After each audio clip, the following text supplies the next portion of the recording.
것부터 이제 시작을 하겠습니다. 저는 개인적으로 이 교수님 너무 마음에 들었던 게 이 모든 그림을 다 그리셨대요.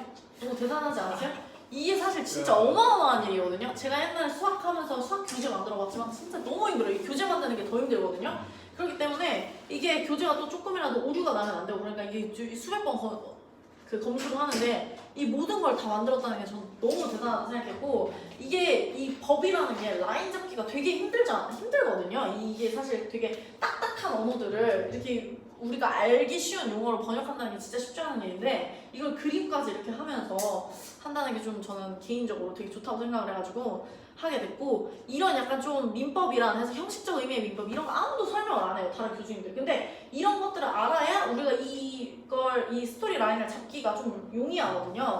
그렇기 때문에 사실 개인적으로 저는 이 교수님이 좀 마음에 들었어요. 그래서 하는데, 일단 첫 번째부터 보시면 법조문의 구성이 있습니다. 법조문의 구성. 법조문의 구성을 보시면 P이면 Q이다라고 나와 있거든요. 이걸 제가 어제 좀 어렵게 설명을 했는데 이 말에 대해서 조금 아실 필요가 있어요. 왜냐면 이게 P이면 Q이다라는 말이 무슨 말인지를 아셔야 되는데, 아까 우리가 했던 그 발레 차원이랑 약간 비슷한 겁니다. P이면 Q이다라는 게 무슨 말이냐면은 P가 되면 Q가 된다는 거예요. 그렇죠? P가 되면 Q가 된다. 이거는 별로 어렵지 않죠? 근데 이걸 우리가 수학적으로 표현하면 뭐가 되냐면 P 화살표 Q라고 합니다. 이게 우리가 명제 파트에서 나오거든요. 수학하에 2단원인가에 나옵니다. 그래서 명제 파트에서 나오는데 이게 수학을 좀 수학적으로 표현을 한 거예요. 그걸 하면 여기가 좀 이해가 쉽거든요. 여기서부터 보면 P이면 Q이다 우리 이렇게 화살표를 표현해요. 이거를 우리가 다른 말로 하면은 P가 Q의 부분집합이다 이렇게 표현을 해요. P가 Q의 부분집합이다. 이 셋이 다 같은 말이에요. P이면 Q이다, P 화살표 Q, P가 Q 안에 부분집합이다. 이걸 왜 알아야 되냐면 P이면 Q이다라는 건 사실 수학적으로 표현하면 Q 안에 이렇게 P가 쏙 들어가야 됩니다. 부분집합이라는 건 뭐냐면 안에 쏙 들어간다는 의미예요. 그러면 이게 뭐는 안 되는 거냐면 Q 안에 이렇게 P가 삐져나올 수도 있죠. 이렇게. 그러면은 P 입장에서 보면 Q인 것도 있고 Q가 아닌 것도 있는 거예요. 그죠? 그래서 이 Q가 아닌 걸 우리가 뭐라 하냐면 아까 잠깐 예시를 들었는데 발레라고 합니다.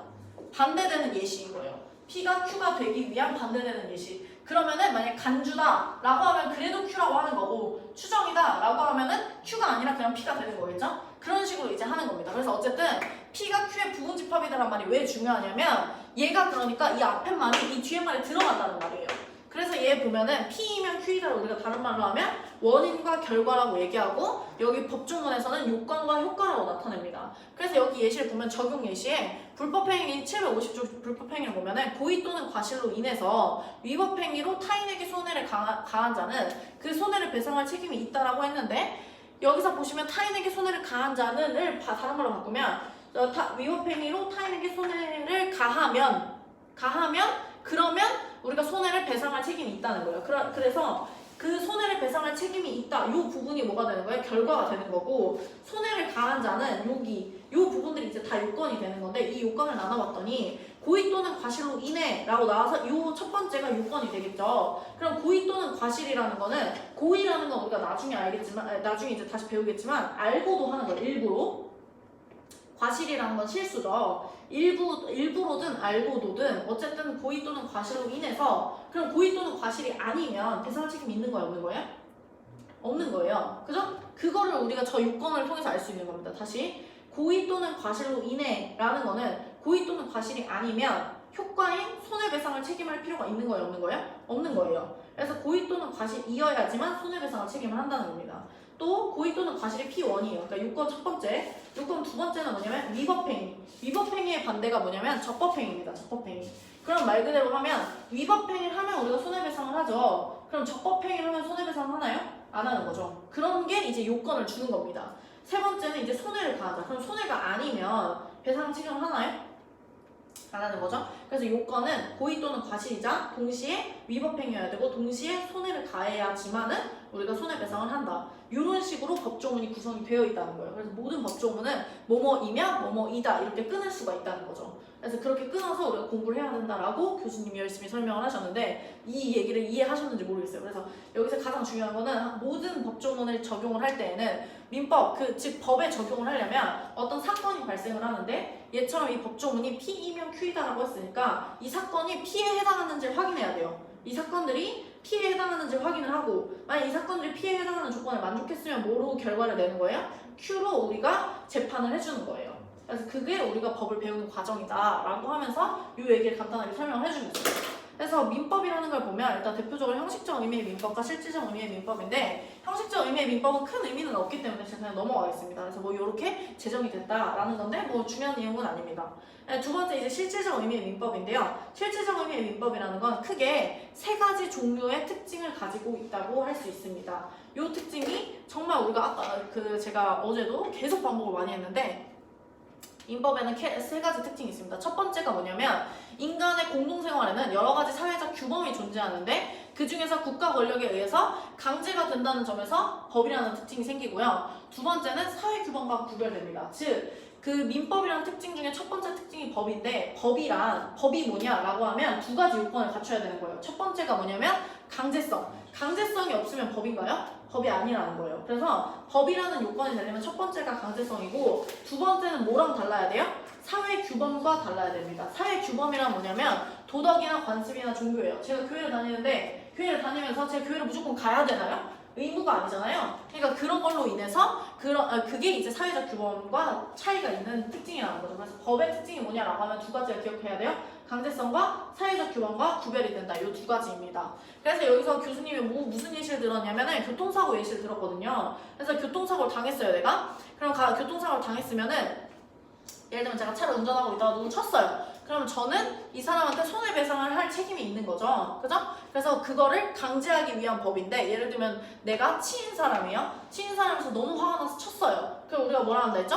자력구제라고 한다고 거기서 설명을 해주셨죠? 그래서 자력금지 돼야 안 돼요? 우리나라가 아니라 전 세계에서 안 되는 거죠. 그래서 자력구제가 금지되기 때문에 법을 만든 거예요. 그래서 우리는 기본적인 원칙이 국가구제의 원칙이다. 근데 그런 국가구제의 방법이 크게 두 가지가 있는데 소송과 집행이 있다라고 얘기를 하는 거죠. 그래서 소송을 해서 우리가 집행을 하는데 집행을 하는 절차에 대해서도 간단하게 설명을 해주고 있어요. 일단 압류를 해서 그 다음에 환가라는 건 경매 처분을 하는 거죠. 경매 처분을 넘겨서 현금으로 바꾼 다음에 그걸 가지고 손해를 받은 사람한테 배당을 해주는 거죠. 그래서 소송과 집행 과정을 통해서 국가가 구제를 해주는 거다. 근데 이런 소송의 부분에서 먼저 보면 소송 부분은 크게 민사 부분과 형사 부분을 나눌 수 있습니다. 근데 이 민사 부분과 형사 부분이라는 건 동시에 나타날 수도 있고 둘 중에 하나만 나타날 수도 있어요. 예를 들면 제가 만약에 교통사고가 당했어요. 교통사고 당했는데 모르고 제가 죽어버린 거예요, 정말로.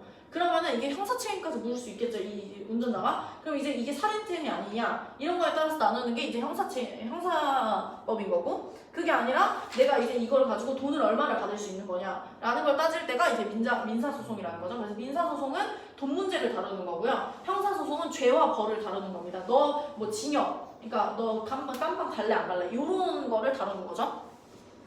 그래서 추가적으로 설명하신 게 제가 만약 민사소송이 걸렸어요. 그러면 이제 돈 문제이기 때문에 이 원고랑 피고로 나눕니다. 근데 여기서 여러분들이 조심하셔야 되는 게 원고랑 피고의 차이를 이렇게 생각하시는 부분이 있는데 원고가 피해자인 건 아니에요, 무조건. 예를 들면 제가 손해를 받았어요. 그러니까 침입을 당했어요. 그럼 제가 이 사람한테 돈을 내놔라고 해서 소송을 걸 수 있잖아요.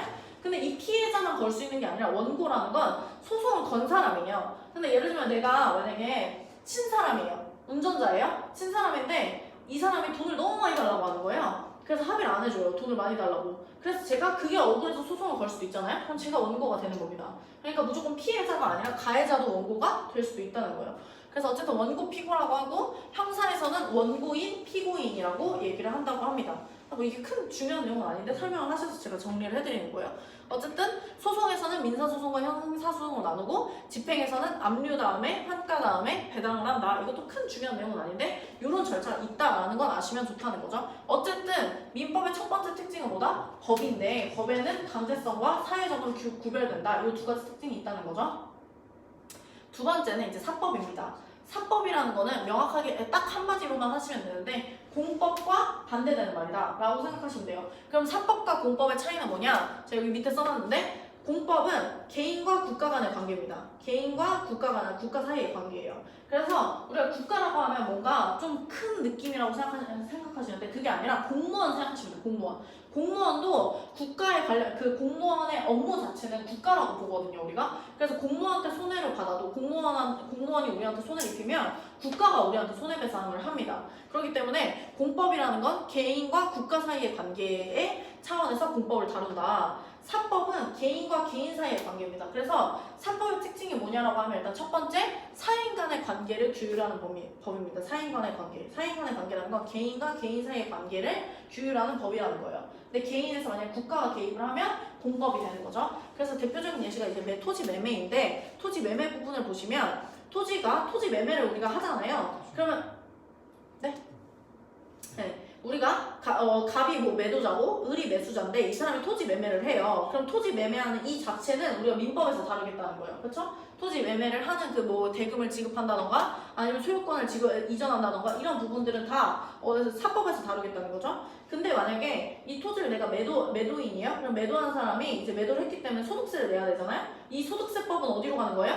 공법으로 가는 거죠. 그죠? 그리고 마찬가지로 이 토지 매매를 했는데 이 토지 매매가 예를 들면 토지 거래 허가 구역이라는 게 있거든요. 토지 거래를 할 때는 허가를 맡아라 안 해라 하는 그런 지역들이 있어요. 근데 그 지역인 경우에는 토지 거래 허가를 받아야 되는 경우가 있습니다. 그래서 토지 거래 허가를 받아야 되는 지역이냐 아니냐는 이 부동산 거래 신고법의 공법에서 다루겠다는 거예요. 또 우리가 토지 매매를 할 때 이 매수인은 취득을 했으니까 취득세를 내야 되잖아요. 이 취득세는 지방세법으로 공법에서 다루겠다는 거예요. 이건 국가와 나와의 관계이기 때문에. 또 이걸 만약 건축을 해요. 내가 건물을 건축을 할 건데 이 건축을 허가를 받아야 되잖아요. 허가를 받을 때는 건축법이라고 우리가 공법에서 이거를 아주 내용이 많게끔 한 요만한 한 장 모두 다 외워야 될 양이 나오는데 어쨌든 그걸 배웁니다. 그래서 건축법은 또 뭐예요? 공법입니다. 공법. 그래서 공법에서 요것들을 배우게 됩니다. 그래서 이 사법과 공법이라는 건 어떤 특정한 사건에서만 나오는 게 아니라 한 사건이라고 하더라도 사법과 공법이 공존할 수 있다는 겁니다. 그래서 어쨌든 사법이다라고 하면 첫 번째 사인 간의 관계를 규율하는 법이다. 그래서 뭐랑 반대다? 공법과 반대다라고 생각하시면 됩니다. 네, 마지막으로 이 밑에 보면 일반법이라는 내용이 있는데요. 일반법은 일단은 민법이 일반법이고 특별법이라는 건 특정한 사람이나 장소나 상황에 한해서 적용이 되는 거예요. 즉 무슨 말이냐면 일반법이라는 건 누구나 대부분 적용을 하는 거고요. 그 안에서 어떤 특정한 부분이나 특정한 상황, 특정한 공간에 대해서는 특별법을 임의로 더 우선 적용하는 겁니다. 그래서 일반법이라고 하면은 일단 특별법 우선 적용의 원칙을 생각하셔야 되는데 대표적인 예시가 민법과 주택임대차보호법이 있어요. 민법 안에 특별법으로 주택임대차보호법이 있는데 이게 무슨 말이냐면 민법이라는 거는 여기 옆에 제가 예시를 들었는데 예를 들면 기간의 약정이 없는 임대차의 해지예요. 우리가 기간을 정하지 않고 그냥 나 여기 살아도 돼? 그래 살아. 이렇게 한 예를 들면 임대차가 있다고 생각해 볼게요. 그러게 되면은 민법에서는 임대인 같은 경우는 해지 통보를 한 뒤로 6월 이후에 이제 효과가 있다라고 얘기를 하고 임차인 같은 경우는 나 나갈래라고 하면은 1월 뒤에 무조건 효과가 있다라고 민법에서 규율을 하고 있는데 만약 이게 다른 곳이 아니라 주택에 한해서는 주택임대차보호법을 우선 적용을 합니다. 그래서 주택임대차보호법은 만약 기간을 정하지 않고 살겠다고 하면 무조건 2년으로 간주하겠다는 거예요. 아까도 말했지만 간주라는 말이 되게 많이 나옵니다. 간주라는 거는 그렇게 치겠다는 거예요. 근데 만약에 임차인 같은 경우는 2년 미만인 경우에는 주장이 가능해요. 예를 들면 제가 집주인이고 세입자가 있는데 우리가 1년 동안 계약을 했어요. 근데 나는 얘한테 야 너 1년 됐으니까 나가 라고 말은 못하지만 이 세입자 같은 경우는 우리 1년 계약했으니까 저 나갈래요 라고 할 수 있다는 거예요. 그러니까 집주인 입장에서는 2년 미만으로 계약하면 무조건 손해인 거죠. 어쨌든 주임법을 우선 적용을 한다. 그래서 특별법 우선 적용의 원칙입니다. 근데 이 특별법 우선 적용의 원칙에서는 이 특징을 좀 기억하셔야 되는데 특별법이라는 건 상대적인 개념입니다. 상대적인 개념. 그 말은 주택임대차보호법 안에 특별법이 또 있는지는 사실 저도 모르지만 어쨌든 주택임대차보호법이 민법과의 관계에 있어서는 특별법일 수 있지만 주택임대차보호법 안에 또 다른 특별법이 있다면 이 주택임대차보호법은 일반법이 될 수도 있는 거예요. 그래서 이 일반법과 특별법 같은 경우는 상대적인 개념이다. 항상 일반법이고 항상 특별법이고 이러진 않는다는 거예요. 그렇지만 한 가지 민법은 절대적으로 일반법입니다. 왜냐면 민법보다 큰 법이 없어요. 그렇기 때문에 민법은 절대적으로 일반법이라서 어떤 관계에 있어서도 민법만은 계속 일반법이 되는 거예요. 민법이 누구와의 관계에서는 특별법이 되고 이러진 않는다는 거예요. 근데 다른 법들은 다 특별법도 될 수 있고 민법도 될 수 있는 거죠. 그래서 일반법에서의 이 일반법의 특징에는 일단 첫 번째 특별법 우선 적용의 원칙이 있고, 두 번째 특별법이라는 개념은 상대적 개념이다 라는 거를 아셔야 됩니다. 그리고 세 번째 특징이 나오는데요. 일단 차임 연체와 해지를 보면 우리가 그러니까 임차료를 안 냈어요, 돈을. 근데 그랬을 때 집주인이 너 나가 라고 하는 그 기간이 민법에서는 2기 2번 안 내면 해지할 수 있다고 나옵니다. 근데 만약에 주택임대차보호법에는 그런 관련 내용이 없어요. 그러면 주택임대차보호법이 특별법으로 적용된다 하더라도 주택임대차보호법 우리가 많이 만들었지만 그게 다 완벽하진 않을 수 있잖아요. 그렇기 때문에 그 없는 내용은 뭘 적용하냐? 민법을 적용합니다. 그 말은 주택에서도 2번 임대료를 밀리면 임대인이 너 나가 할 수 있다는 거예요. 네, 그래서 민법을 보충 적용합니다. 보충 적용이에요. 그래서 민법을 준용한다라는 표현도 쓰는데 어쨌든 준용합니다. 그래서 다른 말로 하자면 결국 일반법이라는 건 첫 번째 특별법 우선 적용의 원칙이 있고요. 두 번째 특별법은 상대적 개념이다. 단 민법은 항상 절대적으로 일반법이다. 그다음 세 번째 민법을 보충 적용할 수 있다. 특별법이 만약 없으면 민법을 보충 적용할 수 있다라고 합니다. 그래서 대표적인 예시가 있는데요. 예시가 뭐냐면 618조의 임대차의 의의를 보면 임대차는 당사자의 일방이 상대방에게 목적물을 사용 수익하게 할 것을 약정하고 상대방이 이에 대하여 차임을 지급할 것을 약정함으로써 그 효력이 생긴다라고 하면서 이제 주택임대차보호법, 민법의 임대차에 대한 부분을 여기서 이제 설명을 해준 겁니다. 근데 여기서 이제 뭐 다른 내용이긴 한데 매매에 대한 부분에서 잠깐 보자면 매매라는 거는 당사자의 일방이 재산권을 상대방에게 이전할 것을 약정하고 상대방이 그 대금을 지급할 것을 약정함으로써 효력이 생긴다라고 했는데요. 이 매매 부분에 대해서 잠깐 보시면 우리가 보통 매매를 한다라고 하면 뭘 생각을 하시냐면 계약서 쓰는 걸 생각해요. 우리가 매매를 샀어. 그럼 계약서를 쓴다고 상상을 하시는데 사실 매매라는 거는 너 살래? 그래 나 살게 하면 끝이에요. 근데 이거를 서로 못 믿기 때문에 계약서를 쓰는 거지 사실 믿는다면 살래? 살게 하면 끝입니다. 그래서 이거를 우리가 다른 말로 뭐라 하냐면 낙성계약이라고 얘기합니다. 낙성계약이란 게 뭔 말이냐면 약정만 하고 그러니까 말로만 했을 때 계약이 성립하는 거예요. 이 계약 성립 시기가 왜 중요하냐면 나중에 소멸시효나 이런 거라고 해가지고 어떤 뭐 범죄가 일어났을 때 언제부터 너 거였냐 이걸 가지고도 많이 싸웁니다. 그래서 그런 것들이 되게 중요해서 이런 것들을 명확하게 짚고 있거든요. 그래서 여기서 중요한 건 어쨌든 약정한다는 건 낙성계약이다. 그래서 이 임대차의 적용 예시를 보게 되면은 임대차는 당사자 일방이 상대방에게 목적물을 사용 수익할 것을 약정하고 또 약정한다고 그러잖아요. 그러니까 사용 수익할래? 그래 할게. 오케이 그럼 넘어가는 거예요. 그리고 돈을 낼 거야? 그래 낼게. 얼마 낼 거야? 얼마. 이렇게 하면은 바로 임대차 계약이 성립을 한다는 거예요. 굳이 내가 이 그 계약서를 쓰지 않아도. 그래서 그렇게 되고요. 그리고 이 목적물에 대해서 설명하려고 여기다 써놓은 건데 목적물이라는 것은 목적물의 종류에 따라서 특별법을 적용하고 안 하고의 차이가 있는 겁니다. 예를 들면 여기서도 아까 말씀드렸듯이 주택임대차보호법이라는 건 주택에 관련돼서만 적용하는 거예요. 그럼 상가는 적용할 수 없는 거죠. 그래서 상가의 경우에는 상가임대차보호법이라고 별도 따로 있습니다. 그래서 상가임대차보호법인 경우에만 그러니까 목적물이 상가인 경우에 상가임대차보호법이 특별법이 되는 거죠. 그럼 만약에 토지 같은 경우는 토지임대차보호법이라는 건 별도 없어요. 그럼 뭐가 되는 거예요? 그냥 일반법인 민법을 적용을 하게 되는 겁니다. 그래서 그렇게까지가 이 내용입니다. 다시 한번 말씀을 드리면 일단 민법에는 크게 특징이 세 가지가 있습니다. 첫 번째가 법, 두 번째가 사법, 세 번째가 일반법입니다. 법에는 크게 특징이 두 가지가 있는데요. 첫 번째가 강제성이 있다라는 거고 그래서 자력구제 원칙이 안 되고 국가가 구제해야 된다. 국가가 구제하는 방법에는 소송과 집행이 있는데 소송 같은 경우 뭐 민사소송, 형사소송 이런 게 있고 뭐 이런 건 중요한 건 아닙니다. 어쨌든 집행 같은 경우는 압류랑 환가랑 배당의 절차를 거친다라는 거를 했었고요.